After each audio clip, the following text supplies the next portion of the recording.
I'm starting to think there's only like two good teams.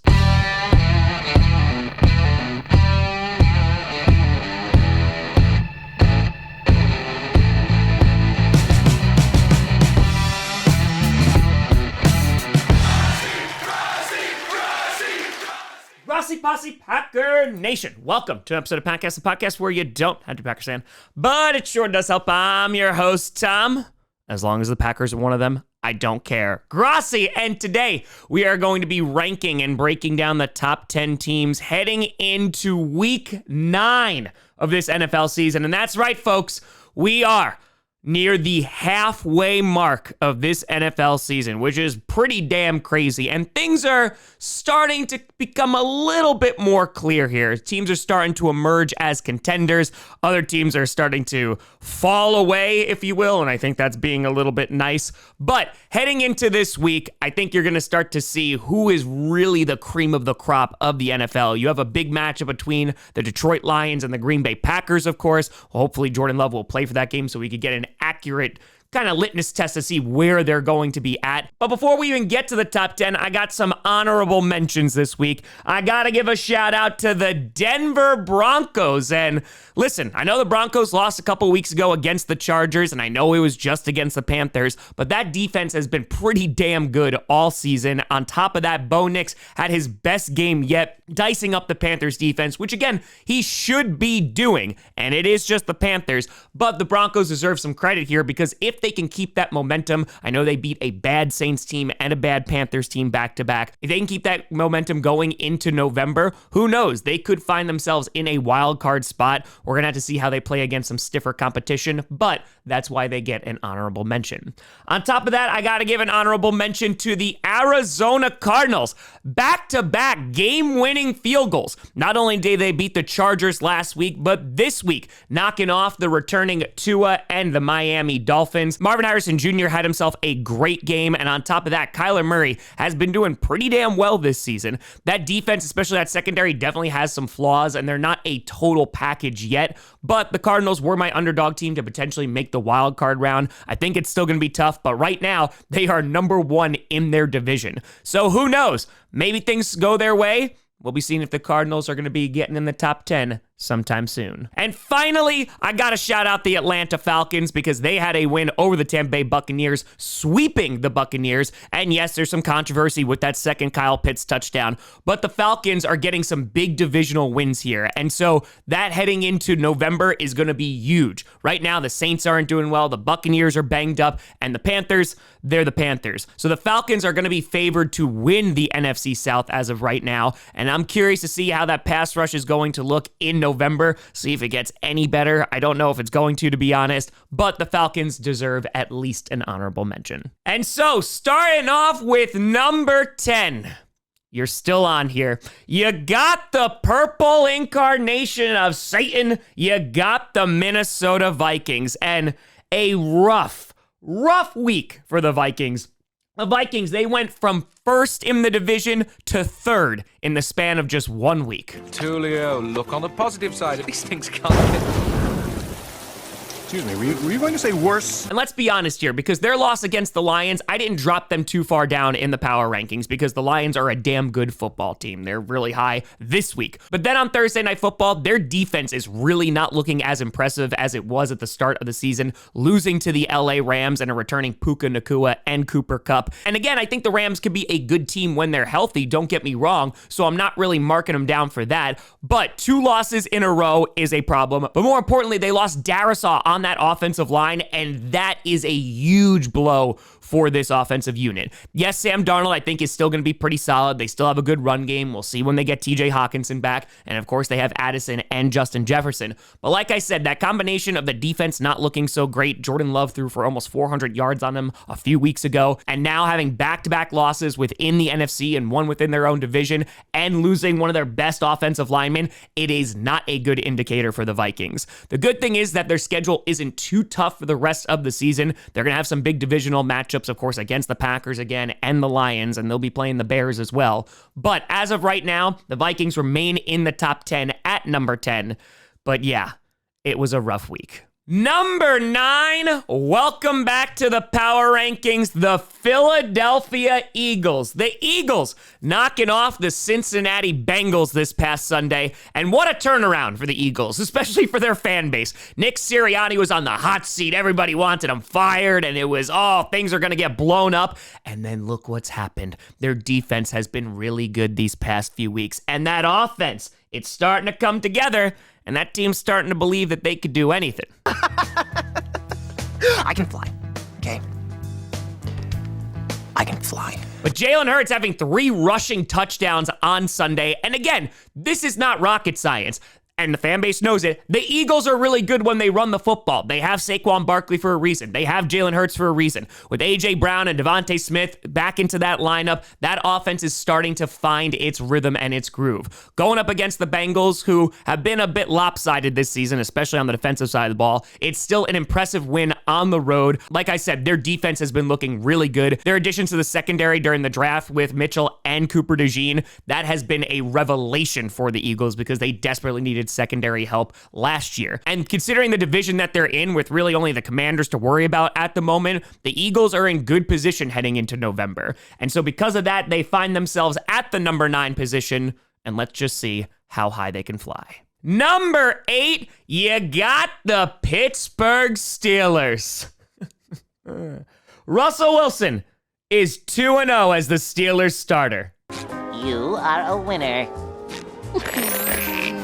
Who would have thought? Who would have thought? But the Steelers getting a win on primetime against the New Jersey Giants on Monday Night Football. And listen, it was not a great game in any way, shape, or form, but TJ Watt making an impact in that game. And Russell Wilson, that offense, they're moving down the field pretty well. You had a bunch of touchdowns getting called back for penalties, or you had George Pickens who couldn't get his left foot down, but he got his right foot down twice. Maybe that should count. Who knows?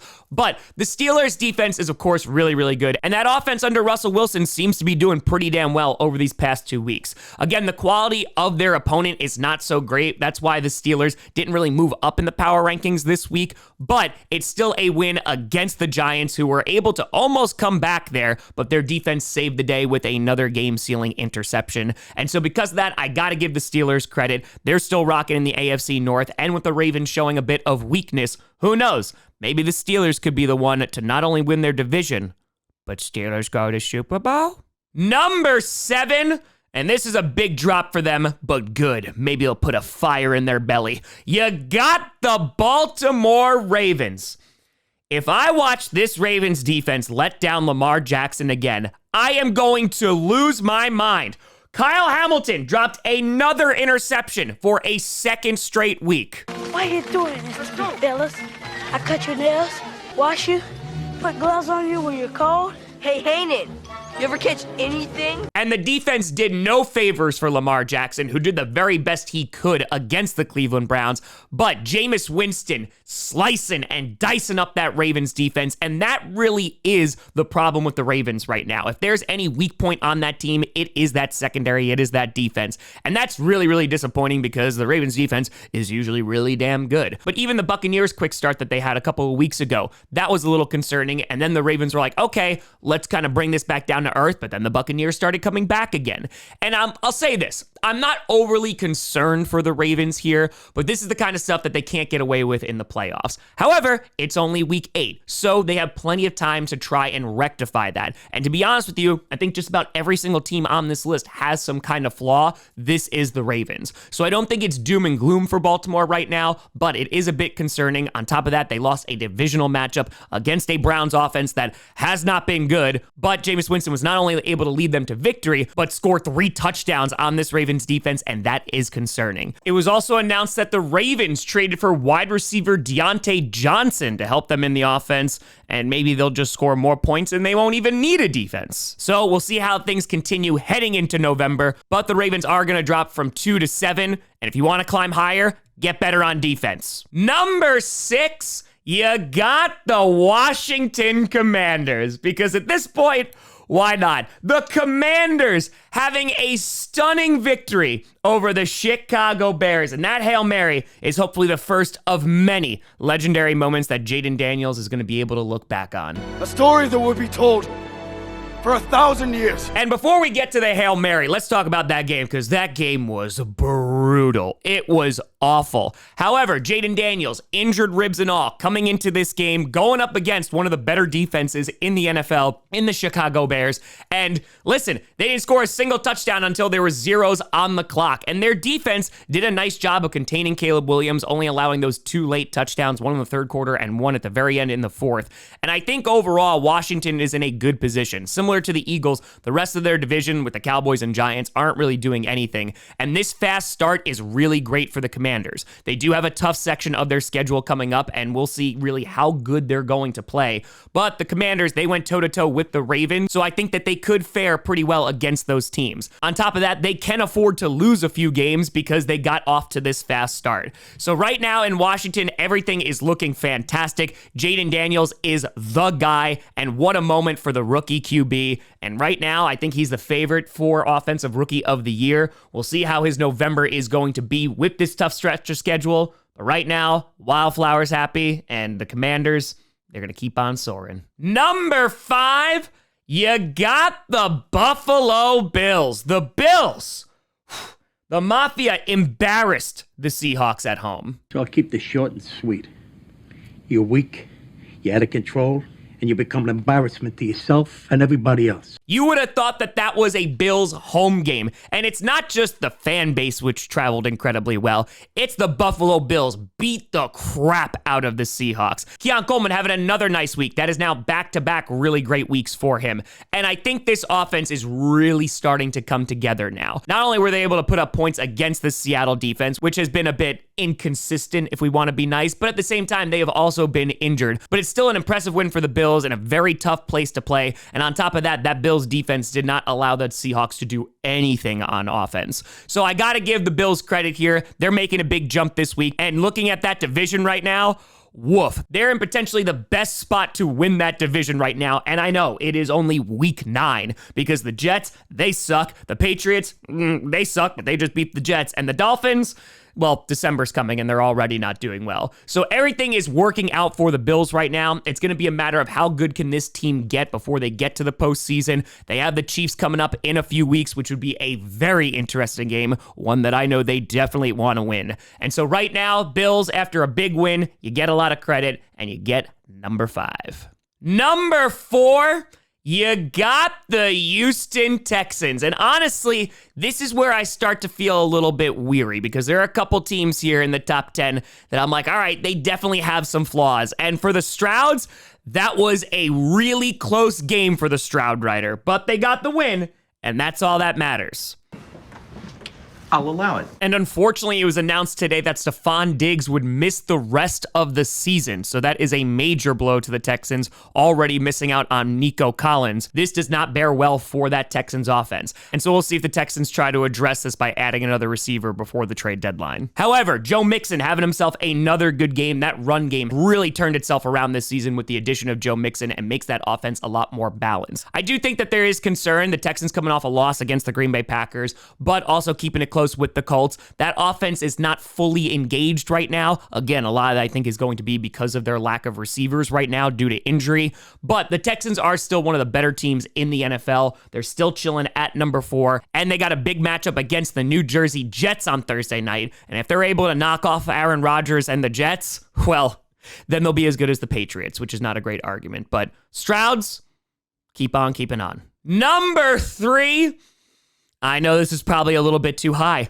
but who else do you put here? You got the Green Bay mother-loving Packers. That's right, Packers fans. We back in the top 3.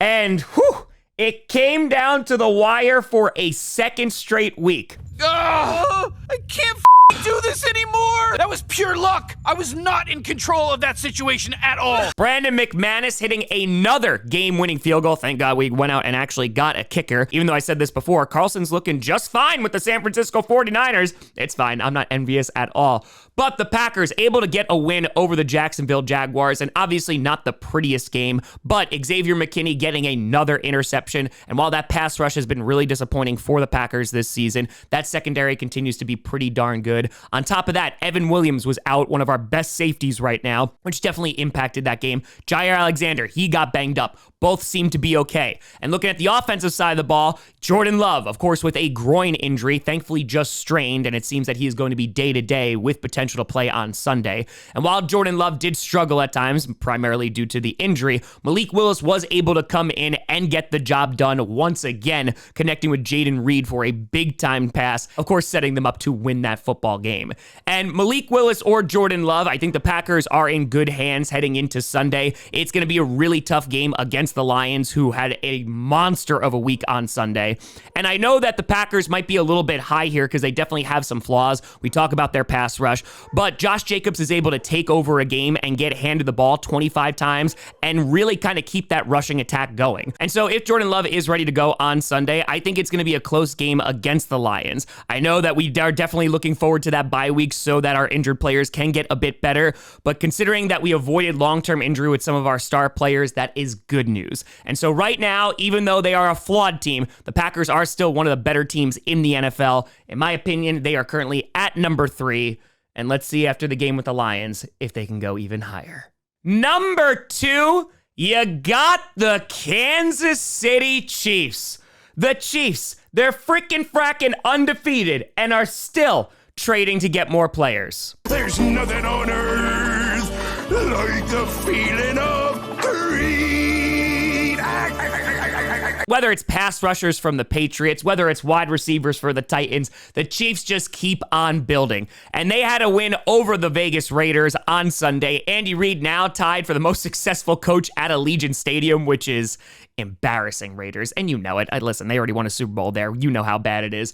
But it was a closer game than some people anticipated. I know it's a divisional game, so these always get a little bit wonky, but that defense is absolutely incredible. No joke there. And on top of that, that offense, while it's not pretty, they're able to still score points and get the job done. Travis Kelce getting a touchdown. Kareem Hunt is a monster and just keeps on getting touchdowns. And you take a look at the Chiefs, they're still not even playing their best football. And I know we've been saying this for a while, but they're still undefeated. Like we were talking about the Jaguars last season and how their offense could never really kind of click, but I was waiting for it week after week, but they weren't winning games, or if they were winning the games, it was really, really ugly. Here, the Chiefs, they're winning ugly football, but they haven't lost yet. And I know they're going to be going up against some tough opponents. They got the Bills coming up, but they're also in a fortunate situation, even though the Chargers and Broncos seem to be emerging a little bit. They are still massive favorites to win that division, and we'll see kind of what this Chiefs team is going to be made of come November, and who knows, they might still be undefeated by the time next month is over.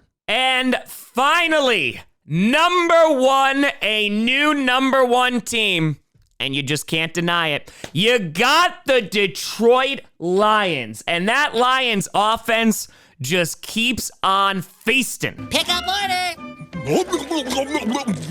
Do I get my award now? The only award I have for you is spot number 1. I hope it's enough. But meanwhile, let's talk about that offense. Jared Goff didn't even throw for 100 yards, still got 3 touchdowns. Sonic and Knuckles, David Montgomery and Jahmyr Gibbs looking great. David Montgomery throwing touchdowns now. The defense still really damn good as they wallop the Titans. Oh yeah, and their special teams, ridiculous. Had a punt return for a touchdown, nearly 200 return yards. And this was one of the most complete wins I have seen. They blew out the Titans, and it's been really, really impressive to watch the Lions. Now, I will say, we're talking about deficiencies. Same issue as the Packers right now. It is their pass rush. Of course, Aiden Hutchinson out for the year. We'll see if the Lions are going to address it, but this team is obviously good enough to win plenty of football games. They got a big game against the Green Bay Packers on Sunday, going to Lambeau Field, where they have found success over the years, unfortunately. And I would not be surprised if the Packers and Lions wind up splitting this season. But it seems within this division, it's coming down to the Lions and the Packers as we head into November. And yeah, it's going to be a hell of a finish by the time we get to January, but we got a ways to go before then. And as of right now, heading into week 9, the Lions are the best team in football. And so just to recap, at number 1, you got the Lions, 2 Chiefs, 3 Packers, 4 Texans, 5 Bills, 6 Commanders, 7 Ravens, 8 Steelers, 9 Eagles, and 10 Vikings. But let me know what you think down in the comments below. Where do you think these teams should be ranked? Who's a little bit too high? Who's a little bit too low? Let me know. You know, I saw me at TomGrossiComedy.com or at Tom Grossi Comedy, all social media, see down below. A big shout out and thank you to all the patrons and YouTube members for supporting this channel. And thank you so much for watching. I'm Tom Grossi, And as always, go Pack, go.